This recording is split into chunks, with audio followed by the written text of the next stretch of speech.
Bonjour à toutes et à tous, bienvenue dans le podcast La Sueur. Rusty, petit voyage dans le Daghestan. On était tranquille, posé, et là, un Khabib sauvage apparaît en train de s'entraîner avec Islam Makhachev. On se dit c'est peut-être l'héritier au trône. Parce que oui, Islam Makhachev, qui est aujourd'hui dans le top 4 de la catégorie lightweight, a dit quelque chose que Khabib n'a jamais osé ne serait-ce qu'évoquer. Ouais. Là on y est, on commence à se dire, petit parfum de grandeur, n'est-ce pas? Ouais, oh là, l'intro est parfaite. Hein. Mais ouais, effectivement, il veut devenir champ, c'est-à-dire double champion en lightweight et en welterweight, donc la catégorie de Kamaru Usman et ancien Georges Saint-Pierre. La catégorie est prévenue, on va en parler maintenant, mais avant, double annonce, mon cher Russ, grosse annonce quand même, nous venons de signer un partenariat avec Unibet, donc ça c'est grâce à vous bien évidemment. On va faire des contenus spéciaux autour de ça, avec Chris également, avec chaque semaine, chaque lundi, la preview complète des cartes qui arrivent le week-end prochain. Il y aura aussi quelques petites choses pour vous régaler aussi, parce que on le dit à chaque fois, sans tout votre soutien, sans toute cette communauté, on l'avait dit notamment lors du voyage qu'on avait pu organiser à Los Angeles, l'agence avait été hyper surprise, agréablement surprise du public La Sueur, parce qu'ils étaient en mode, même quand il n'y avait plus de place, les gens répondaient extrêmement bien, il n'y avait pas eu de débordement, alors qu'ils évoluent dans plein d'autres sports, donc vraiment merci à vous. C'est comme ça qu'on avance, c'est comme ça qu'on se développe, c'est comme ça qu'on recrute toute une équipe aujourd'hui pour nous accompagner, parce que certes, si on est ceux qui sont le plus mis en avant, on va dire devant la caméra, derrière, il y a énormément de gars. On a des monstres. Je veux énormément de gars. Non. En tout cas, ça grossit. Oui, en tout cas, ça grossit, les gars, ils sont hyper investis, et vraiment, c'est top pour nous, et surtout que ça nous permet de mener à bien les gros projets qu'on a. Et par exemple là, qui est quand même pour nous des gros débuts, Russ. Appelle-moi Russ. Bonjour Russ.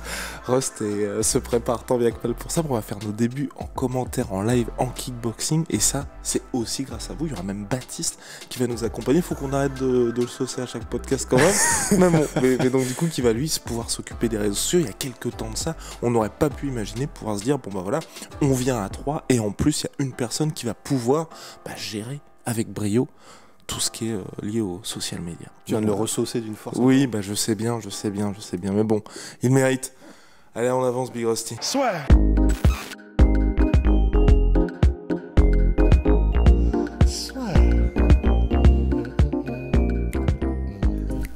Entre dans l'octogone avec Unibet. Qui sera le vainqueur du combat? En combien de rounds? Fais tes paris sur l'app numéro 1 et profite de 150 € offerts sur ton premier pari. Islam Makhachev, les gars. Donc on va pas parler de sa série de victoires consécutives. 10, deuxième plus grosse victoire consécutive actuelle à l'UFC, juste devant, juste devant, il y a Kamaru Usman avec ses 14 victoires consécutives, ce qui est quand même pas mal. Et là donc Islam devait, vous le savez, affronter Benin Dariush blessé. Il a finalement affronté en short notice Bobby Green, il lui a roulé dessus. Ensuite, il y a eu toutes ces discussions sur un éventuel combat face à Hardy Rafael Dos Anjos. Dana White a dit que c'était booké, Islam Makhachev a dit que finalement c'était pas booké. On n'aura jamais la fin de l'histoire. Ce qui est sûr, c'est que l'UFC a finalement envie de faire Benin Dariush contre Islam Makhachev, mais surtout, et c'est là moi où j'ai trouvé que c'était pas mal. Ça dépend des gens. Il y en a qui pensent que il faut être superstitieux et pas vraiment dire ce qui va se passer, mais il a clairement annoncé la couleur. Je vais défendre ma ceinture 2-3 fois et ensuite je vais monter en welterweight. Et ça, personnellement, j'ai fait OK. Enfin quelqu'un qui se mouille, enfin quelqu'un qui dit OK. Là, avec tout ce qui se passe aujourd'hui, on n'osait même pas se dire il va peut-être monter chez les moins de 77, mais là, il l'annonce haut et fort et je plus sois. Ah c'est génial. Honnêtement, c'est vraiment génial parce que c'est vrai que c'est le truc qu'on a dit pendant toute la couverture qu'on a pu faire de la carrière de Khabib, c'est mais quel dommage que du coup il ne voit pas entre guillemets plus grand, qu'il ne voit pas rentrer dans l'histoire en étant champion aussi en welterweight. Ça aurait été absolument incroyable.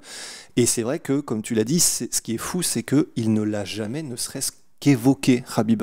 Il y a eu le combat avec Georges Saint-Pierre qui l'évoquait, mais d'ailleurs il était plutôt chaud de le faire en lightweight si je me souviens bien, mais il n'a jamais évoqué une montée. Et c'est vrai que c'était toujours un peu frustrant. Et là, le fait que, alors qu'il n'est même pas encore champion, Islam en parle, ça fait vraiment plaisir. Et ça fait d'autant plus plaisir que c'est largement réalisable, À partir du moment, si il devient champion ou il est champion, en termes de gabarit, grosso modo, j'ai été voir exactement la même taille que Georges Saint-Pierre. Il n'a pas besoin forcément, c'est pas sur ses attributs physiques qu'il va galérer s'il monte de poids, parce qu'en réalité c'est un lutteur qui met la pression. Bon, le fait qu'il soit plutôt petit pour la catégorie s'il monte en welterweight, c'est pas un problème, puisque son style de toute façon c'est de casser la distance, de te coller et de lutter. Et donc, comme on le répète, Georges Saint-Pierre a été le meilleur de tous les temps en ayant ce type de physique, quoi. Donc on sait aussi, alors j'ai pas réussi à trouver le poids naturel de Islam, et ça m'a un peu frustré. Mais quand vous le voyez le jour de la pesée, c'est en mode Voldemort dagestanais. Donc c'est ça, ouais. Et en fait, alors ce qui se dit, c'est qu'il est à 175 livres le jour du combat, donc c'est-à-dire à peu près 80 kilos. Je pense que dans la vie de tous les jours, il doit être aux alentours de 86-87. Ce qui est déjà énorme, parce que la veille, il est à 70 kilos.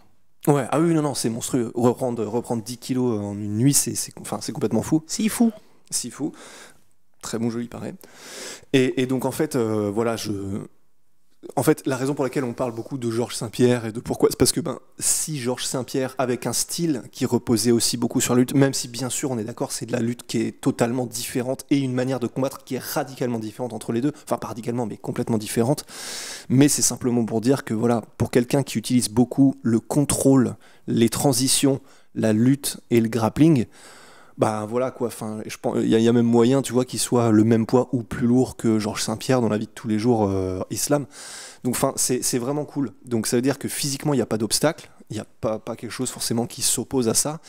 Et en termes de compétences, ouais, c'est comme on l'a dit, enfin, c'est un petit peu ce qu'on a toujours voulu avec Khabib, voir s'il peut imposer sa volonté face à une catégorie supérieure, parce qu'au-delà juste de Khabib qui est double champion, c'était ça qui était très intéressant, c'était l'inconnu, enfin vraiment martial, quoi. Est-ce qu'il est capable d'écraser les welterweight comme il écrase les lightweight? Et c'est ça qui était tellement fascinant et qu'on n'aura pas eu, mais c'est ça qui le sera avec Islam, quoi. Si Islam continue vraiment à rouler, à faire son massacre en lightweight, est-ce qu'il est capable d'imposer son jeu en welterweight? C'est fascinant, quoi. Et surtout, moi, ce que je trouve intéressant avec ça, c'est comme Khabib Nurmagomedov, avant lui, on est dans une situation où il y a quelqu'un, on le voit déjà en welterweight. On n'osait pas en parler parce qu'on se disait, on va voir bis repetita de ce qui s'était passé avec Khabib, où quelqu'un n'a pas envie d'aller dans la catégorie supérieure, mais que ce soit Khabib ou Islam Makhachev, on les imagine complètement chez les welterweight. On en avait même parlé lors de la pesée contre Bobby Green. On était en mode, ah oui, d'accord, ça a beau être en catchweight, et c'est Bobby Green qui l'a demandé, mais clairement, le mec qu'on impose le plus, c'est Islam Makhachev. Donc sur le papier, il n'y a aucun problème à ce qu'il monte. Et je pense aussi, à la manière de Khabib Nurmagomedov sur la fin de sa carrière, je pense qu'Islam commence à sentir au niveau de son corps que les pesées sont de plus en plus compliquées, tu vois. Et plutôt que de se dire, bon, j'en ai pour encore 5 combats à me clairement buter pour réussir à faire le poids, pourquoi ne pas déjà mettre la petite graine chez les welters? Parce que vous le savez, là, on fait un podcast dessus, tout le monde va reprendre cette news-là, donc pas parce qu'on fait le podcast, mais dans le sens enfin, il y a vraiment un intérêt des gens suite à cette déclaration. Et l'UFC qui voit ça, qui entend tout ça, commence aussi à se dire, bon d'accord, il y a Kamaru Usman qui est là, il y a Khamzat Chimaev qui est là. Imaginez un Khamzat Chimaev, on n'en avait même pas parlé, on l'avait même pas imaginé. Islam Makhachev, Khamzat Chimaev. Ah ouais, là ce serait vraiment intéressant. La trinité du banger chez Rarost, là, elle est... elle est de tous les côtés, elle dégouine. Ah oui, oh la vache. Mais ouais, non mais enfin vrai, ça ouvre. Parce qu'on rappelle qu'il y avait eu un mini bif, un semi bif entre Khabib et Khamzat, mais enfin voilà, c'était vraiment rien, c'est juste il y a eu des trucs qui ont été perdus un peu en traduction, il y a eu des machins, mais n'empêche que, enfin déjà effectivement il y a le côté il y a eu cette espèce de froid, il y a le côté, alors là par contre au niveau combat, au niveau martial, ce serait mais complètement fou si les deux continuent leur avancée. Et puis les enjeux, parce que ce sera forcément pour une ceinture à un moment donné, je pense. Bref, voilà, ça ouvre tout un panel de combats possibles. Et dernier point, et c'est là où je sais pas s'il y a eu des discussions en fait au préalable avec Khabib Nurmagomedov, mais ce qui s'est toujours dit avec Islam, c'est bon, ok, il y a la série de victoires, il y a ce qui se passe, mais bon, c'est quand même un peu moins bien que Khabib, parce qu'il est pas invaincu. En faisant ça, en déclarant ça, et s'il fait ce move-là, honnêtement, c'est kiff-kiff. Enfin, quand je dis c'est kiff-kiff, en supposant qu'il poursuive son run, qu'il prenne le titre lightweight, et ensuite qu'il prenne le titre welterweight, c'est compliqué. C'est très très compliqué de dire, ok, ça reste le petit Khabib Nurmagomedov, parce qu'il aura fait ce que Khabib n'a jamais fait. Surtout, il aura fait quelque chose en s'imposant dans 2 des catégories les plus chargées de l'UFC, parce que vous regardez, enfin, on en parle souvent, mais que que ce soit lightweight ou welterweight, c'est en gros les derniers bastions des êtres humains normaux. Parce qu'ensuite, quand vous êtes en middleweight, light heavyweight et heavyweight, il y a beaucoup moins de monde, tout simplement. Donc là, c'est des catégories où il y a beaucoup de contenders et surtout des mecs qui ont les mêmes forces qu'Islam Makhachev quand vous regardez le sommet de la catégorie. C'est ça que j'allais dire, c'est que Colby Covington, mais bon, c'est la com aussi, a dit en conférence de presse après sa victoire là contre Masvidal que en gros, il ne faisait que commencer. Bon, il commence quand même à avancer en âge surtout, mais je veux dire, s'il reste là dans les quelques années qui viennent, Covington, et qu'il continue à avoir le niveau qu'il a aujourd'hui, bah ça veut dire qu'Islam va devoir passer sur des gars comme Colby, et là, stylistiquement, c'est chaud de ouf. Donc effectivement, Islam, là, quand il dit ça, et je suis d'accord, il y a probablement beaucoup à voir avec les wake-ups, parce que quand on voit à quel point il souffre, c'est comme Khabib en fait, enfin, il se tue, quoi, il se tue dans les wake-ups, mais effectivement, de dire ça dans ces catégories-là, c'est complètement fou, quoi. Mais je serais très curieux de savoir comment ça s'est passé, est-ce que c'est lui qui était en mode genre... Il était en interview, il a pensé au wake-up, il a fait ouais, et puis les welterweight. Ou alors, est-ce que après Ali Abdelaziz et Khabib étaient en mode putain, tu fais quoi, enfin, c'est chaud quand même. Ou alors est-ce que c'est justement un truc qui était travaillé avant et que Ali Abdelaziz a fait bah voilà ce que tu peux faire pour gagner encore un petit peu en impact médiatique et comment dire, faire allécher un peu l'UFC ou leur faire en tout cas tendre l'oreille. Je serais curieux, on le saura jamais, je serais curieux de savoir comment est-ce que ça a été pensé, si ça a été pensé en termes de com pour eux, parce que c'est gros comme move, même pour Khabib. Enfin, alors là, c'est vraiment des supputations, tu vois, mais je me dis, bah, Khabib, quand il a entendu ça, si c'était pas prévu, mais bon, enfin, ils sont quasiment frères, hein, donc c'est forcément qu'ils en ont parlé. Mais enfin, ça doit faire bizarre, tu vois, d'entendre du coup, bah, ton protégé, le prince, celui qui, après toi, selon ton père, Abdulmanap, était censé reprendre le règne et les rênes de la catégorie, qui disent, ben, moi je vais aller plus loin que Khabib.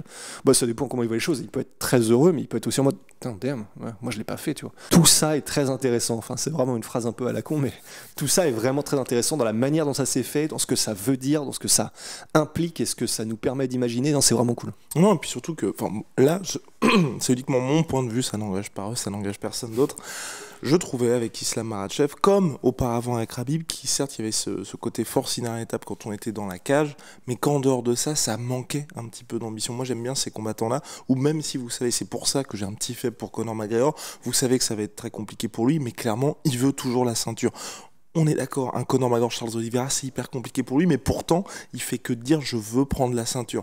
Islam, on était dans une situation jusqu'à maintenant où c'était bon bah je vais prendre ci, je vais prendre ça, je vais avancer. Il se retrouve dans le top 5 sans avoir battu un seul membre du top 5. Enfin, ce genre de choses-là. Là, clairement, annoncer la couleur, prendre un pari qui est hyper risqué parce que quoi qu'il arrive, s'il monte en welterweight, peu importe contre qui il fait face, donc ça va savoir soit Colby Covington, soit Kamaru Usman, soit Khamzat Chimaev aujourd'hui, ça sera très compliqué pour lui. Et c'est pour ça que je respecte infiniment cette déclaration et j'espère que ça suivra par des actes qui seront plutôt ballsy. Et même en parlant de Conor, justement, bah, tu sais, il a donné son interview récemment à propos de ça, Islam. Et en gros, quand Brett Okamoto, du coup, le journaliste, c'était au moment où, tu sais, il y avait tout le truc en mode Dana White a dit que c'était possible que Conor ait le title shot et tout en lightweight contre Oliveira. Et Brett Okamoto demande à Islam, mais du coup, qu'est-ce que t'en penses, toi, si jamais il a le titre, etc. Et en gros, Islam, il répondait, bah, et vraiment, c'était stylé parce qu'il se marrait en fait. Il était en mode, bon, ça n'aura aucun sens, mais en plus, je pense qu'il reviendra pas. Et puis, s'il revient, bon, clairement, il m'affrontera jamais, tu vois. Enfin, vraiment, c'était stylé. C'était en mode, on sait qu'il ne m'affrontera jamais parce qu'il sait ce qui va se passer, tu vois. Donc, en plus, il montre une petite personnalité, c'est cool, quoi. Petit à petit, l'oiseau fait son Big Rusty. On a terminé. On peut peut-être triple rime. On peut peut-être parler de quelque chose. C'est le booster, c'est le banger absolu de Rusty. Quand je suis arrivé hier, j'ai dit, ça risque de dépasser le Durden à tes yeux. C'est pas encore fait, hein, parce que le Durden, il est quand même, c'est très très très chaud, mais en fait, c'est toujours pareil. It's only smell. Mais ouais, non, l'odeur est incroyable, mais parce que je sais pas exactement, ça doit être le guarana, j'imagine, je ne sais pas, mais ça sent un truc incroyable en fait. Et sur la peau, les gars, c'est quelque chose de très agréable. Et l'odeur, oui, c'est ça. Et l'odeur, vous la gardez. Bon, vous la gardez, okay. Vous la gardez assez longtemps, ce qui est très très très agréable pour ce savon-là, qui sent extrêmement bon. Donc voilà, c'est le booster. Il est disponible en pack ou tout seul sur onae.fr. Ouais. BOST, big shout out à my sweet pea, my sweet putain. Moins 38% sur tout my protein avec le code de la sueur. Venom, sponsor de l'UFC, sponsor de la sueur. You already know. See ya.